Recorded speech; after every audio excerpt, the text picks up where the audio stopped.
Welcome back to slide 6. We'd like to focus on some of the structures now and talk about those for a second. We know that this top layer, of course, this top region is the epidermis.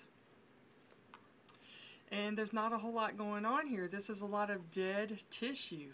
You can see some hair sticking out and some pores in the skin. Here's a little bit of sweat, but that's about all that's going on.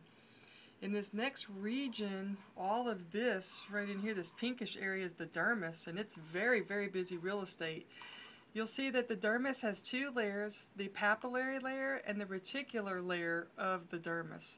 Now this top layer right here, the papillary layer, it's made up basically of two zones, and it's very thin. It's mostly areolar tissue. It's loosely organized. It allows for mobility of white blood cells and other defenses that might penetrate the epidermis. It's ready to defend us. It's got lots of vascular networks, and it has a structure in there known as Meissner's corpuscles, which are these structures right here. That's a Meissner's corpuscle, so that you'll see that. Those are actually corpuscles that are mechanoreceptors, and that means that they could do something really cool. They sense low frequency variations somewhere between 30 and 50 hertz that occur when textured objects are moved across our skin. So they actually pick up vibration, which is pretty neat. This second layer of the dermis is known as the reticular layer, and in this layer, basically what you're looking at there is it's much thicker than the top papillary region. It's mostly dense, irregular connective tissue, including collagen and elastin fibers, and it adds strength and resiliency. The elastin provides for stretch and recoil. And there is an application box mentioned in your textbook, your spiral workbook, called Ehlers-Danlos syndrome. And that's a syndrome where people don't have enough collagen in that layer, and they're often referred to as stretch man.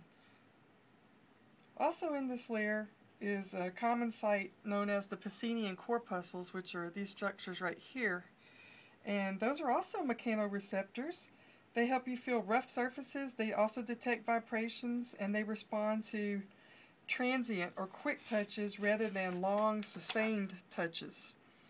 They're able to quickly adapt to pressure so that it no longer acts as a stimulus. They actually look like tiny onions, don't they? Other things we want to point out is this is the region that has a lot of blood vessels. So we have arteries and veins. So if you get cut and it's only skin deep, which means epidermis, there's no blood vessels here. You'd have to cut down below your top layer to get into these blood vessels and actually bleed. So you'd have to cut dermis level deep, actually. There's also oil glands called sebaceous glands in here, and we have sweat glands that we'd like to point out. And at the root of the hair, you'll see the bulb and the sebaceous oil glands around that. There's also muscles in this layer called erector pili muscles that pull hairs tight when you have fright or cold or anything like that. It responds to the stimulus. So those are some of the things I wanted to point out. And of course, this last region is the hypodermis, and all this yellow stuff is basically adipose, which is fat.